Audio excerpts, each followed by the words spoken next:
الحمد لله نحمده ونستعينه ونستغفره ونعوذ بالله من شرور أنفسنا ومن سيئات أعمالنا من يهده الله فلا مضل له ومن يضلل فلا هادي له وأشهد أن لا إله إلا الله وحده لا شريك له وأشهد أن محمدا عبده ورسوله أما بعد فإن خير الحديث كتاب الله وخير الهدي هدي محمد صلى الله عليه وسلم وشر الأمور محدثاتها وكل محدثة بدعة وكل بدعة ضلالة وكل ضلالة في النار.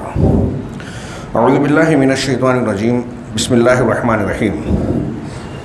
وكيف أخاف ما أشركتم ولا تخافون أنكم أشركتم بالله ما لم ينزل به سلطانا فأي الفريقين أحق بالأمن إن كنتم تعلمون الذين آمنوا ولم يلبسوا ایمانهم بظلم اولئک لهم الامن وهم مہتدون. محترم حاضرین، ہمارے تہوار کا موقع جاری ہے، عید الاضحیٰ اور اس کے بعد ایام تشریق. یہ وہ ایام ہیں جس کو جناب محمد رسول اللہ، جن کو رسول اللہ صلی اللہ علیہ وسلم نے کھانے پینے کے دن قرار دیا. ان دنوں میں حجاج کرام مینا میں قیام کرتے ہیں، ہر روز جمرات پر کنکریاں مارتے ہیں، اور اس پورے دنوں میں، ان تمام ایام میں، مختلف اوقات میں مسلمانوں کو، وہ حجاج ہوں یا غیر حجاج، حکم ہے کہ اللہ رب العالمین کا خوب ذکر کریں، اس کی بڑائیاں بیان کریں، کبریائی بیان کریں، اس کی توحید کے نعرے بلند کریں. ہمیں اس پر عمل کرنا چاہیے. ایسا محسوس ہوتا ہے کہ عید کے مخصوص موقع پر دوگانہ کی ادائیگی کے حد تک ہمارے یہاں تکبیرات کا اہتمام ہوتا ہے، زیادہ سے زیادہ فرض نمازوں کے بعد. اس کے بعد ہم یہ عمل تقریباً مفقود پاتے ہیں، جبکہ سلف کے یہاں صحابہ تابعین کے ماحول کا آپ مطالعہ کریں تو پتہ چلے گا کہ چلتے پھرتے ہر وقت وہ تکبیرات بلند کرتے تھے. یہ ان ایام سے متعلق تھوڑا سا تذکرہ کر کے میں یہ بیان کرنا چاہتا ہوں کہ ان دنوں کے حوالے سے سیدنا ابراہیم اور آل ابراہیم علیہم السلام کا ذکر چھڑتا ہے، اور ہم یہ بات جان چکے، بار بار دہرا چکے کہ اللہ تبارک و تعالیٰ کے لیے جب حضرت ابراہیم علیہ السلام اور ان کے آل نے سب کچھ قربان کرنے کا توحیدی عمل اور جذبہ دکھایا تو نتیجے میں ہر طرف سے اللہ رب العالمین نے ان پر اپنی نصرت اور عبادت کے پردے ڈال دیے. پوری حیات ابراہیم ہم پڑھتے ہیں، قدم قدم پر ہمیں یہ دکھائی دیتا ہے کہ مخالفت کے بڑے بڑے عناصر سامنے آئے. وہ اپنے باپ، قوم، پھر نمرود اور ظالم و جابر بادشاہ، لیکن کسی بھی مقام پر ہم یہ پاتے ہیں کہ حضرت ابراہیم علیہ السلام ظاہری طور پر بے یار و مددگار نظر آنے کے باوجود کہ کوئی اسباب نہیں ہیں، طاقت و قوت نہیں ہے، فوج اور حکومت نہیں ہے، پھر بھی وقت کا بادشاہ، وقت کی طاقتیں ان کا کچھ بگاڑ نہیں سکی، آگ انہیں جلا نہیں سکی، ان کی عزت پر ظالم بادشاہ ہاتھ نہیں ڈال سکا. کیسے؟ اللہ رب العالمین نے حفاظت فرمائی. ہمیں سورۃ الانعام میں نے جو آخر کی آیتیں پڑھی، کچھ لوگ کہتے ہیں کہ وہ حضرت ابراہیم ہی کے جملے ہیں، کچھ کہتے ہیں اللہ رب العالمین کا تبصرہ ہے. پورا مناظرہ جو سیدنا ابراہیم نے بیان کیا، ذکر کیا کہ یہ ستارہ میرا رب ہے، فلما جن علیہ اللیل رأى کوكبا قال هذا ربی، یہ پورا واقعہ آپ پڑھ چکے ہیں، سن چکے ہیں. ستارے کو کہا، ڈوب گیا تو کہا میں ڈوبنے والوں کو پسند نہیں کرتا. چاند نکلا، کہا یہ اس سے بڑا ہے، میں اس کو مان لیتا ہوں. پھر اس کے بعد کہا جب وہ ڈوب گیا تو کہا کہ اگر اللہ نے مجھے راستہ نہیں بتایا تو میں گمگشتہ راہ اور بھٹکا ہوا بن جاؤں گا. حضرت ابراہیم نے یہ غور و فکر کے لیے نہیں، مناظرے اور اپنے مخالفین کے رد کے لیے کہا تھا. پھر اس کے بعد سورج نکلا تو کہا ھذا ربی ھذا اکبر، یہ میرا رب ہے، سب سے بڑا ہے. جب یہ بھی ڈوب گیا تو اعلان کیا جو اصل مقصود تھا. سیدنا ابراہیم علیہ السلام نے کہا انی وجہت وجہی للذی فطر السماوات والارض، میں اس ذات کی طرف رخ کرتا ہوں جس نے آسمانوں اور زمین کو پیدا کیا، اس کا کوئی شریک نہیں. اور تم جس کی عبادت کرتے ہو نا، میں اس کا انکار کرتا ہوں. تم یہ چاہتے ہو کہ میں ان سے ڈروں جن کو تم نے شریک ٹھہرا رکھا ہے.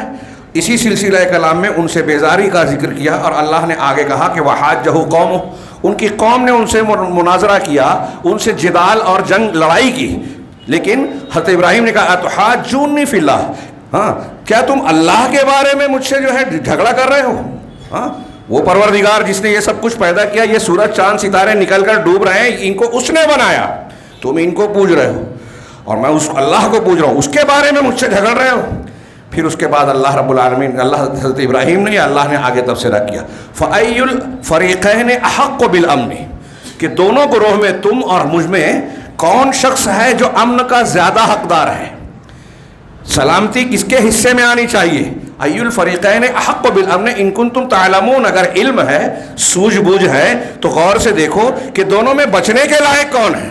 ہاں حضرت ابراہیم نے کہا وَكَيْفَ أَخَافُ مَا أَشْرَكْتُمْ، اس سے پہلے کہا کہ میں کیسے ان لوگوں سے ڈروں، ان چیزوں سے ڈروں جس کو تم نے اللہ کا شریک ٹھہرا رکھا ہے. مَا لَمْ يُنَزِّلْ بِهِ سُلْطَانًا، جس پر اللہ نے کوئی سلطان، کوئی دلیل نہیں اتاری. وَلَا تَخَافُونَ وَلَا تَخَافُونَ أَنَّكُمْ أَشْرَكْتُمْ بِاللَّهِ مَا لَمْ يُنَزِّلْ بِهِ سُلْطَانًا، اور تم اس بات سے ڈرتے نہیں کہ اللہ کے ساتھ تم ایسے لوگوں کو شریک کر رہے ہو، ان چیزوں کو شریک کر رہے ہو جس پر اللہ نے کوئی دلیل اتاری ہی نہیں. یہ غور سے آخری جملہ پڑھیے. دنیا میں اللہ کے سوا جن جن لوگوں کی عبادت و پوجا ہوتی ہے نا، اس پر کوئی دلیل نہیں ہے. شرک کے باطل ہونے کی ایک دلیل، بہت بڑی دلیل یہ ہے کہ اس کے صحیح ہونے کی کوئی دلیل نہیں ہے، اور توحید کی بے شمار دلیلیں ہیں. چنانچہ حضرت ابراہیم نے کہا کہ جس پر اللہ نے کوئی دلیل نہیں اتاری، بغیر دلیل کے تم اللہ کا شریک ٹھہرا رہے ہو لوگوں کو، ان سے میں ڈروں اور تم اللہ سے نہیں ڈرتے. یہ جملہ یاد رکھیے. میں اس تناظر میں یہ واقعہ دہرا رہا ہوں کہ آج مسلمانوں کے حالات ہمیں نظر آ رہے ہیں کہ آج سب طرف مسلمان سہمے اور ڈرے نظر آتے ہیں. وہ کتنا بھی اپنے آپ کو بے باک بتائے اپنے لوگوں کے درمیان، راستہ چلتے ہوئے، آفسوں میں، سفر میں، ہاں اور مختلف خاص موقعوں پر مسلمان خوف اور دہشت کا شکار ہے. عام مسلمانوں کی بات تو چھوڑیے، وہ لوگ سوالیہ نشان کے ساتھ جو قائدین ملت کہلاتے ہیں، وہ آج اس قدر ڈرے اور سہمے ہیں کہ مسلمانوں کے حقوق کے سلسلے میں غیروں سے سمجھوتے اور سودے بازیاں کر رہے ہیں. بابری مسجد کا قضیہ ہم نے دیکھا، گیان واپی والا ڈرامہ جاری ہے، اور ابھی یکساں سول کوڈ کی تلوار بالکل پوری طریقے سے لٹک چکی ہے. ہمارے وزیر اعظم صاحب کے ابھی تازہ قریب کے بیان کو سامنے رکھیں تو اشارے نظر آتے ہیں، اور اس کے رد عمل میں مسلم پرسنل لا بورڈ کی فوری اور ہنگامی میٹنگ بھی منعقد کی گئی. لیکن ایسے میں عوام تو عوام، خواص ایسا محسوس ہوتا ہے کہ اپنے آپ کو بے بس محسوس کرتے ہیں اور خوف کا شکار ہیں. یہاں تک بیان آیا ایک قائد کہلانے والی شخصیت جن کے پیچھے ایک امت ہے. میں نے دیکھا تو حیران رہ گیا، حیرت زدہ کہ لوگ کیسے ایسے لوگوں کو قائد بناتے ہیں، مانتے ہیں، ان کے پیچھے چلتے ہیں. قائد خوف دور کرتا ہے، مسائل حل کرتا ہے، لوگوں کو حوصلہ اور ہمت دیتا ہے. یہ تو خود سودے بازی کی طرف جا رہے ہیں. میں نے ایک دیکھا مدنی صاحب کی ایک کیسٹ میں، آپ لوگوں نے بھی دیکھا ہوگا، کہ وہ یہ کہہ رہے ہیں کہ مسلمان یکساں سول کوڈ کے ماتحت زیادہ محفوظ اور پرامن رہیں گے. سنا آپ نے؟ یہ میرے الفاظ ہیں، تقریباً یہی بات ہے، لفظ بلفظ نہیں یاد ہے. زیادہ آخر میں انہوں نے یہاں تک کہا کہ کسی اسلامی ریاست میں مسلمان اتنا محفوظ پرامن نہیں رہ سکتا، اس طرح کے الفاظ کہے، جتنا یکساں سول کوڈ کے ماتحت رہے گا. ہمارے یہاں لوگ جو بیٹھے ہوئے ہیں اس کو سمجھ رہے ہیں، نہ اس کی شرعی سنگینی کو سمجھ رہے ہیں، نہ اس کے پیچھے چھپے ہوئے ہماری طرف آنے والی مصیبت کو سمجھ رہے ہیں کہ یہ قائد صاحب کیا کہہ رہے ہیں اور کون کہہ رہا ہے ان کے پیچھے سے، کیوں کہہ رہے ہیں. اور آپ کو میں یہ بہت واضح اس منبر رسول سے کہنا چاہتا ہوں کہ یہ جو جملہ ہے نا کہ کسی اسلامی ریاست میں ایسا امن، چین، سکون، حقوق نہیں مل سکتے جیسے یکساں سول کوڈ میں، یہ جملہ کفریہ جملہ ہے. کفریہ، کفر والا، اسلام سے خارج کر دینے والا. آپ نواقض ایمان اور نواقض اسلام، ہمارے یہاں بہت کم رواج ہے تعلیم حاصل کرنے کا عقیدے کی ان باتوں کو. عربوں میں آپ یہ جو میں نے جملہ کہا نا نواقض ایمان، چھوٹے بچوں سے پوچھیے نواقض ایمان کیا کیا ہیں. محمد بن عبد الوہاب والی بات آپ کو سعودی عرب میں بچے کو یاد نظر آئے گی. ہمارے یہاں بڑے بھی جانتے نہیں ہیں, یاد ہونا دور کی بات ہے. محنت نہیں ہے اور بڑے سمجھتے ہیں ضرورت بھی نہیں ہے, جبکہ اس کی ضرورت ہے. اس سے جہالت چلے گی نہیں اللہ کے یہاں. میں کسی پر طنز و تعریض نہیں کر رہا ہوں, یہ حقیقت واقعہ بیان کر رہا ہوں کہ عقائد کے یہ بنیادی مسائل, لا الہ الا اللہ کے شرائط, تقاضے, اس کو توڑ دینے والی چیزیں ہمارے بچے کو یاد ہونا چاہیے. یہ ہم کہتے ہیں, سن کے گزار دیتے ہیں, سیریس کوئی لیتا ہی نہیں ہے. نتیجہ ہم بھگت رہے ہیں. عوام تو عوام, قواعد کا قائدین کا یہ حال ہے, سودے بازیاں کر رہے ہیں. اب اگر ہماری لڑکیاں مرتد ہو رہی ہیں تو کوئی بڑی بات نہیں ہے, وہ کھل کے مرتد ہو رہی ہیں. ہاں, یہ چھپے لفظوں میں, اشارے کنایوں میں ارتداد کا اظہار کر رہے ہیں. ارتداد والی بات تو کہہ رہے ہیں, اور قائد کے قائد ہیں, لوگ ان کو بڑا مانیں گے, ان کا دفاع کریں گے. کتنی حیرت کی بات ہے. میں نے عید کے خطبے میں یہ بات کہی تھی کہ کچھ لوگ سمجھتے ہیں حضرت ابراہیم کے واقعات ہم جانتے ہیں. کیا حضرت ابراہیم کا واقعہ یہ قائدین جان رہے ہیں؟ عوام کی بات چھوڑیے. ہاں, بڑے لوگ یہ حضرت ابراہیم کہہ رہے ہیں, قوم سے اکیلے کھڑے ہیں سامنے. ہاں, وقت کا نمرود سامنے, اس سے مناظرہ کیا, قوم سے, باپ سے جو جھگڑا کیا, اور ان کو توحید کی دلیل پیش کی. تمہارا قانون نہیں چلے گا, یکساں سول کوڈ یا کوئی بھی نام اس زمانے میں جو بھی کہا جائے. میں کیسے ڈروں ان لوگوں سے جن کو تم نے اللہ کا شریک ٹھہرایا, جبکہ اس پر کوئی دلیل بھی نہیں ہے. اور تم اس اللہ سے نہیں ڈرتے جن کا تم شریک ٹھہرا رہے ہو بغیر دلیل کے. یہ بولنے کی طاقت قوت قائدین میں اگر نہیں ہے تو وہ قائد کس کام کے؟ حضرت ابراہیم کی زندگی میں عام انسانوں کے لیے بھی سبق ہے, قائدین کے لیے بھی. اللہ رب العالمین نے ان کو ان لوگوں کا امام بنایا تھا, تو انہوں نے سوال کیا آگے, فَأَيُّ الْفَرِيقَيْنِ أَحَقُّ بِالْأَمْنِ, امن کا حقدار کون سا فریق ہے, کون سی جماعت دونوں میں, تم میں اور ہم میں کون ہے جو امن کے, بچنے کے اور سلامتی کے لائق ہے؟ ان کنتم تعلمون, اگر علم والے ہو تو بتاؤ. علم ہو, لیکن ہمارے پاس علم نہیں ہے اور ہم خوش ہیں کہ علم نہیں ہے. ہاں, ہمارے یہاں لوگ جہالت پہ فخر کرتے ہیں اور اس غلط فہمی کے شکار ہے کہ ہم کو بہت معلومات ہے. یہ بنیادی بات, میں نے جو بات کہی ابھی لوگ بیان کریں گے تو اس کو بھی لوگ سرسری لیں گے. چھوٹی بات ہے یہ کہ کفریہ بات میں نے کہا کہ ایک قائد بیان کر رہا ہے عوام میں. اب لوگوں کو کیا میسج جائے گا, تھوڑی دیر کے لیے اس پر غور کیجئے رک کر, کہ ایک لڑکی یہ سوچتی, اس کو یہ کلپ ملے, کہا میں نے اگر غیر مسلم سے شادی کر لی تو کون سا گناہ کیا. ہاں, ہمارے قائد کہہ رہے ہیں کہ مسلمانوں سے زیادہ غیر مسلموں میں آپ محفوظ رہیں گے, غیر اسلامی قانون کے تحت محفوظ رہیں گے. یہ وہ کہہ رہے ہیں تو میں نے تو عمل کر لیا, تو آپ ان کو مرتد کہہ رہے ہو اور ان کو قائد بنا رہے ہو. یہ نفاق نہیں تو اور کیا ہے. میں کسی کو واقعی شخصی طور پر وہ نہیں کر رہا ہوں, میں یہ عرض کرنا چاہتا ہوں کہ یہ خوف اور دہشت کی علامت ہے. ہر طرف ڈر ہے, خوف ہے. حالانکہ مسلمانوں کو ڈرنے کی ضرورت نہیں ہے.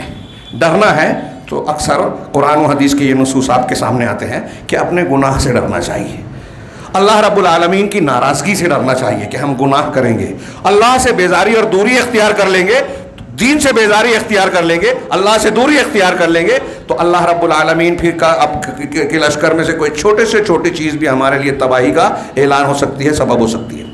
حضرت ابراہیم کا یہ سبق پڑھیے, کہہ رہے ہیں ای الفریقین احق بالامن ان کنتم تعلمون. آگے کہا امن کس کے لیے ہے, سلامتی کس کے لیے ہے. آپ بار بار یہ آیت سنتے ہیں توحید کے فوائد میں, فضائل میں, الذین آمنوا ولم یلبسوا ایمانہم بظلم, وہ لوگ جو ایمان لائے اور اپنے ایمان کے ساتھ ظلم کی آمیزش نہیں کی, ظلم کی ملاوٹ نہیں کی. ہاں, اولئک لہم الامن, انہی کے لیے امن ہے, وہ مہتدون, اور یہ ہدایت والے ہیں. ایمان اور ایمان کے ساتھ ظلم کا نہ ہونا. ظلم کی تشریح شرک سے کی گئی اور گناہوں سے بھی کی گئی, دونوں صحیح ہیں.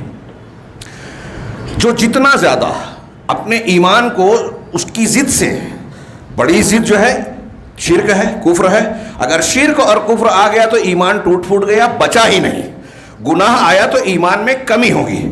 تو جس قدر جس کا ایمان مضبوط ہوگا اس قدر اس کے لیے امن اور سلامتی ہے, اور جیسے جیسے ایمان میں کمی ہوگی اسی قدر وہ امن اور سلامتی سے دور جائے گا. یہ قرآن کی آیت کا مفہوم بیان کر رہا ہوں, غیری اپنے ذاتی خیالی اور فلسفے والی بات نہیں ہے. اللہ کے ارشاد کی روشنی میں کہ جو لوگ ایمان لائے، ایمان کے ساتھ ظلم، گناہ اور شرک نہیں ملایا، ان کے لیے سلامتی ہے، دنیا کی کوئی طاقت ان کا کچھ نہیں بگاڑ سکتی۔ سیدنا ابراہیم کو سب مل کے بھی آگ میں نہیں ڈال سکے، رسوا نہیں کر سکے۔ پریشانیاں آتی ہیں، نشیب و فراز آتے ہیں، ایک مومن بندے کے لیے امتحان آتا ہے، رسوائیاں نہیں آتی۔ ہمیں رسوائیاں آ رہی ہیں حصے میں، پریشانیوں کے ساتھ ساتھ۔ ہاں، اللہ تبارک و تعالیٰ نے فرمایا کہ جو ایمان کے ساتھ ظلم کی ملاوٹ نہ کرے ان کے لیے امن ہے۔ اس تناظر میں ایک بات میرے سامنے، میرے ہاتھ میں شیخ عبدالرزاق کا ایک خطبہ ہے، اس کا عنوان انہوں نے لگایا الاستنصار بالدعاء، دعا کے ذریعے سے مدد طلب کرنا۔ اور بڑا پیارا ٹاپک ہے اور بہت کم وقت بچا ہے کہ آدمی کے ہاتھ میں، مسلمانوں کے ہاتھ میں، اخیر میں خطبہ ثانیہ میں علامہ ابن تیمیہ کا بڑا پیارا قول نقل کیا انہوں نے کہا کہ مسلمانوں کے حق میں کہا کہ قلوبہم الصادقہ و ادعیتہم الصالحہ، کہ مسلمانوں کے سچے دل اور ادعیتہم الصالحہ ہی العسکر الذی لا یغلب والجند الذی لا یخذل، کہ مسلمانوں کے سچے دل، قلوب صادقہ اور صالح نیتیں، صالح دعائیں، یہ ایسا لشکر ہے جس کو شکست نہیں دی جا سکتی اور جو بے سہارا نہیں ہو سکتے۔ سب سے بڑا ہتھیار مسلمان کے پاس دعا ہے۔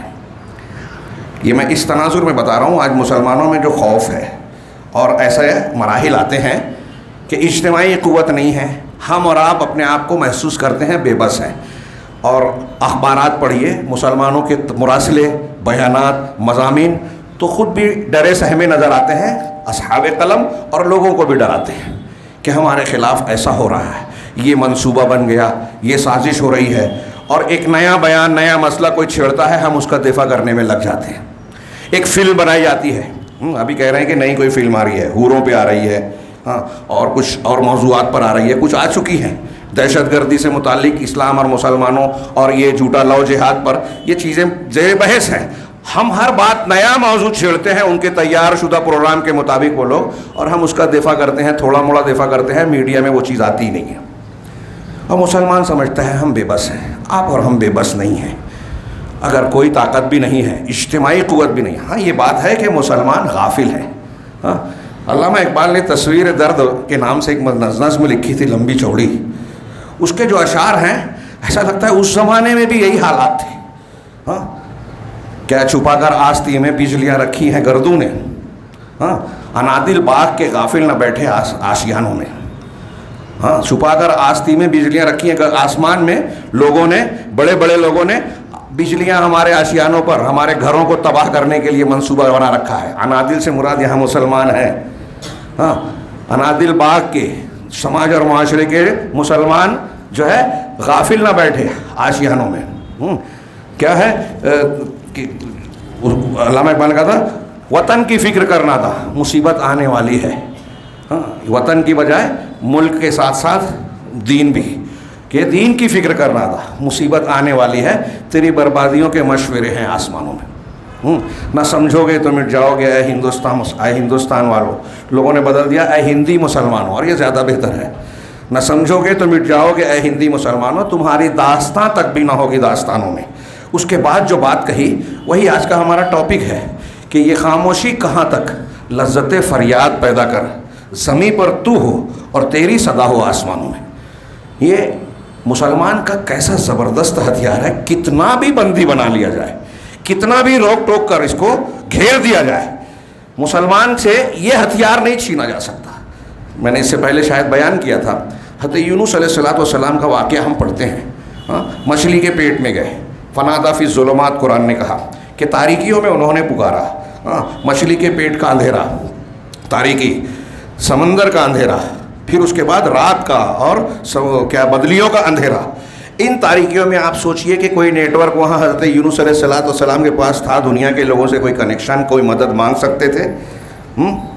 وہاں اس مچھلی کے پیٹ میں پکارے، کہا لا الہ الا انت سبحانک انی کنت من الظالمین۔ نبی کریم صلی اللہ علیہ وسلم کی صحیح حدیث ہے کہ یہ زاوت ذنون حضرت یونس کو کہا گیا، مچھلی والے، ان کی دعا ایسی ہے کہ اس سے دعا مانگی جائے تو اللہ قبول کرتا ہے۔ اس وقت حضرت یونس تنے تنہا، کوئی ذریعہ کوئی وسیلہ نہیں ہے. ہم اتنے بے بس ہیں کیا؟ ہاں، اللہ رب العالمین نے وہاں بچایا یا نہیں بچایا؟ حضرت ایوب علیہ السلام اتنی بیماری کے، پریشانی کے شکار ہوئے، انتہائی مالدار، انتہائی. ان کی تفصیلات جو توریت و انجیل کے حوالے سے نقل کی کہ کتنے جانور، کتنے بیل، کتنے اونٹ، کتنے گدھے، کتنے بار برداری کے جانور، کھیتیاں اور کیا کیا مویشی تھے. ہاں، بڑا خاندان، سب خاندان کے لوگ جدا ہو گئے، سارا مال تباہ ہو گیا، تنہا تنہا بیماری میں اکیلے ہیں. قرآن نے کہا کیا دعا کی؟ رب انی مسنی الضر وانت ارحم الراحمین. اللہ نے شفا دی، بدل دیا. ایک بیوی کے بعد اور بھی اہل و عیال، پہلے سے زیادہ جمگھٹا بڑھ گیا خاندان کا، اور پہلے سے زیادہ مال عطا کر دیا. کیا اسباب تھے؟ اور کون سی سیاسی طاقت بنائی؟ کون سا غیروں سے جو ہے سمجھوتا کیا، شرک کو قبول کیا، ارتداد اختیار کیا؟ نہیں، اللہ کا شکر ادا کیا، اللہ سے لو لگائی. اب یہ تو ایک عام اور انفرادی معاملہ ہے. دشمنوں اور خطرات کی جو بات ہے، ہمارے خلاف منظم سازش ہو رہی ہے.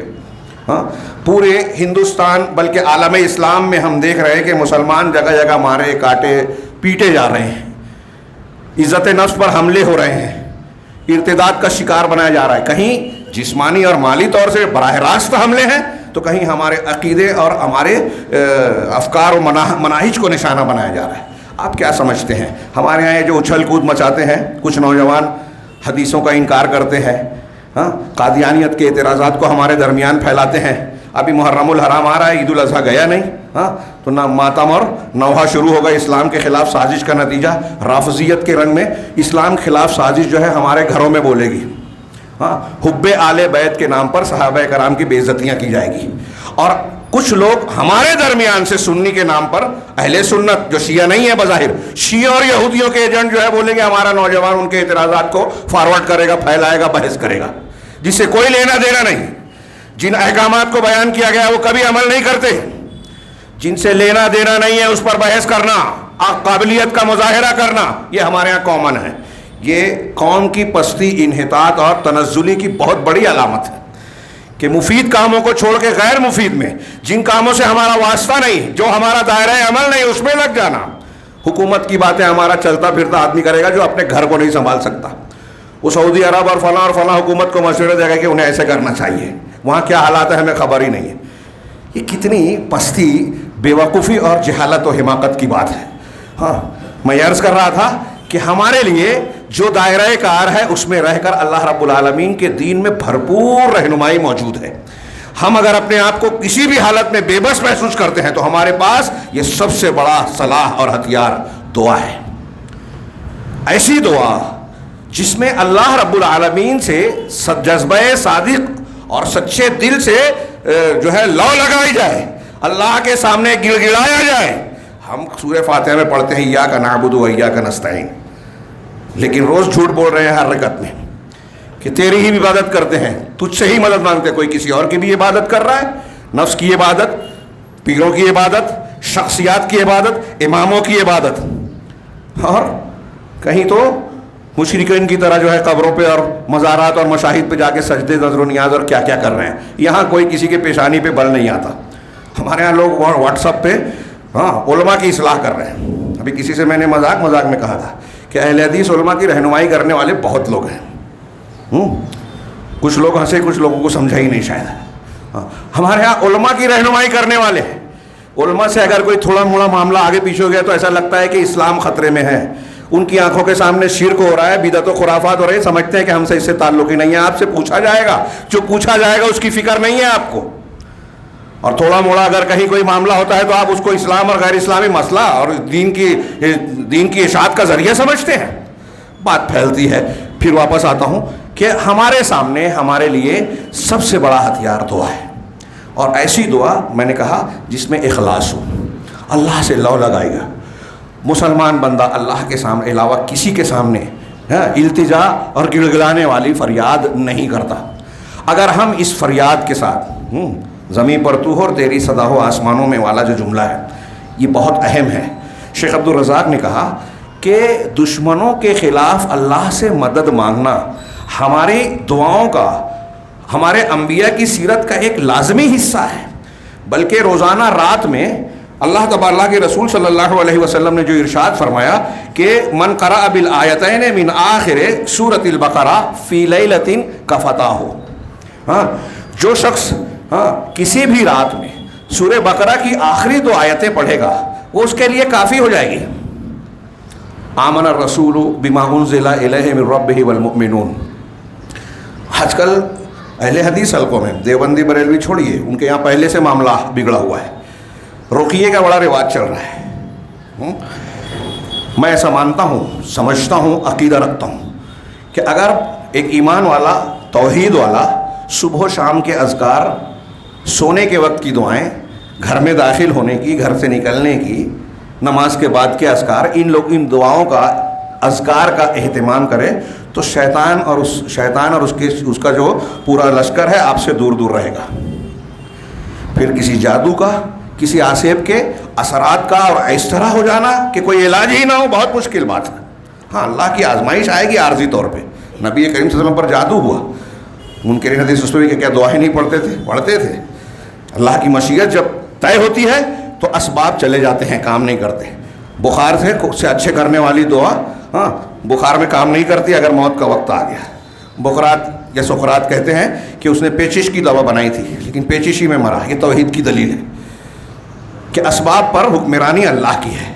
تو بہرحال اللہ کے رسول صلی اللہ علیہ وسلم نے فرمایا کہ آمن الرسول یعنی سورہ بقرہ کی آخری 2 آیتیں کسی رات میں اگر کوئی شخص پڑھتا ہے تو وہ اس کے لیے کافی ہوگی۔ کافی کاہے کے لیے ہوگی؟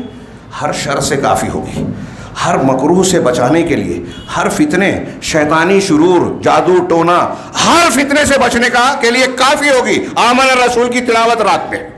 آپ رات میں یہ پڑھتے ہیں، آپ محفوظ ہو گئے۔ شیخ نے کہا کہ ان دعاؤں میں آمن الرسول کے اخیر میں اللہ رب العالمین کے جو آخری جملے ہیں وہ کیا ہے؟ انت مولانا فانصرنا علی القوم الکافرین۔ پوری دعا کے تذکرے کا موقع نہیں ہے کہ تو ہمارا مولا ہے، اللہ تو ولی ہے، ہر معاملے میں دنیا اور آخرت کا جو بھی معاملہ ہے تو ہی رکھوالا ہے، تو ہی نگہبان ہے، تو ہی آقا ہے۔ انت مولانا فانصرنا علی القوم الکافرین، لہذا کافر لوگوں کے خلاف تو ہماری مدد فرما۔ یہ روز کی دعا میں مسلمان کے ہونا چاہیے کہ کافروں کے خلاف اللہ مدد فرما، مطلب دشمنوں سے بچاؤ کے لیے اللہ تبارک و تعالیٰ سے مدد مانگی جائے۔ یہ اللہ تبارک و تعالیٰ کی مدد مسلمانوں کے لیے سب سے بڑی پناہ اور بچاؤ کا ذریعہ ہے۔ شرط یہ ہے کہ توحید ہو۔ ہم اس بات پر، اس موضوع پر ابھی گفتگو نہیں کر رہے ہیں کہ دعا کے آداب کیا ہیں، قبولیت کی شرطیں کیا ہیں۔ ہمارے یہاں دعا، ایک قوم یہ بھی ہے کہ پوری قوم کو فضیلتیں بتا رہی ہیں، یہ فضیلت وہ فضیلت، اور ایسے بتاتی ہے کہ ایک طرف آپ دعا، عبادت، نفل کی فضیلت پر عمل کریں، دوسری طرف اس کو تباہ کرنے کا عمل بھی کریں تو وہ بھی معاف ہو جائے گا۔ کسی کا حق مار لیا، سود بیاج کا لین دین کر لیا، نشہ کر رہے ہیں، چوری کر رہے ہیں، ڈونیشن لے رہے ہیں، اور ایسی ساری چیزیں جو شریعت کے خلاف ہے کرتے رہیں، فضائل پہ عمل کریں، معاف۔ یہ ہمارے مسلمانوں کی تباہی کی وجہ ہے۔ دین کے نام پر تباہی اور بربادی پھیلائی جا رہی ہے، یہ میں کہہ رہا ہوں۔ جو لوگ شرک اور بدعت کی تعلیم دے رہے ہیں، ہمارے یہاں فضائل کے نام پہ بیان کرتے ہیں یہی دعا، اللہ کے رسول صلی اللہ علیہ وسلم کا وسیلہ لگا کر دعا مانگی جائے۔ وہ جھوٹی حدیث، حضرت آدم علیہ السلام نے اللہ کے رسول کا وسیلہ، حق کا وسیلے سے دعا مانگی، فضائل اعمال میں موجود ہے، مستدرک حاکم کی، جو محدثین جھوٹی حدیث کہتے ہیں۔ قبر پرستوں کے یہاں یہ تھی، بزرگوں کی اور ان کی بات سمجھ میں آتی ہے۔ یہ ہمارے دیوبندی حضرات اصلاح کر لیں، میں کھل کے کہہ رہا ہوں، شرک ہے۔ امام حنیفہ اور امام یوسف، امام محمد بھی کہتے ہیں کہ شخصیات کا وسیلہ لگا کر دعا مانگنا حرام ہے، چاہے وہ انبیاء ہوں۔ کون سا دین مانتے ہیں اب آپ شرکیہ دعا مانگ رہے ہیں، بدعت کے ذریعے سے مصیبت ٹالنے کی کوشش کرتے ہیں۔ اب دعا مانگنی ہے تو بدعت والی دعا، اجتماعی ذکر، آیت کریمہ کا ورد کہاں سے لائے آپ؟ میڈ ان انڈیا، اللہ اور رسول سے ثابت نہیں ہے۔ یا تو دعا کریں گے نہیں، یا تو دین پر عمل کریں گے نہیں، کریں گے تو بدعت والا، اللہ کے غضب کو بھڑکانے والا عمل۔ ہر جمعہ میں اللہ کے رسول فرماتے تھے ہر نئی چیز بدعت، ہر بدعت کی گمراہی سے مسائل حل ہوں گے۔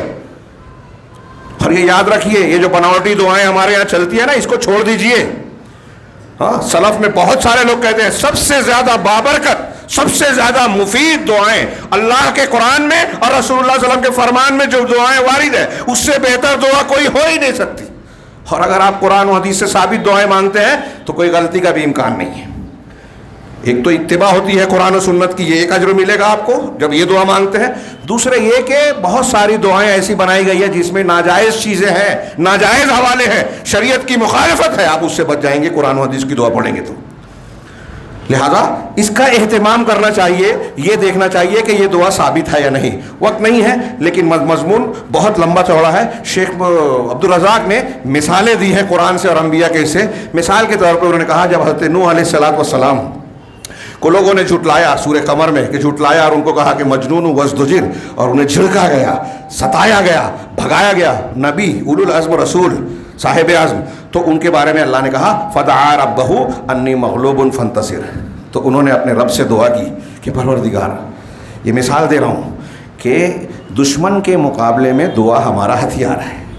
حضرت نوح علیہ السلام پیغمبر ہیں، قرآن نے نقل کیا، ان کے دشمنوں نے جینا حرام کر دیا، دعوت دینے کے مقابلے میں ان کو ستایا، پریشان کیا، جھڑکا، قرآن نے نقل کیا. تو دعا کی انی مغلوب، میں بے بس ہوں، پروردگار میں بے بس ہوں، مغلوب ہوں، مجھ پر لوگ چھائے جا رہے ہیں، میں اپنے آپ کو بے بس پاتا ہوں.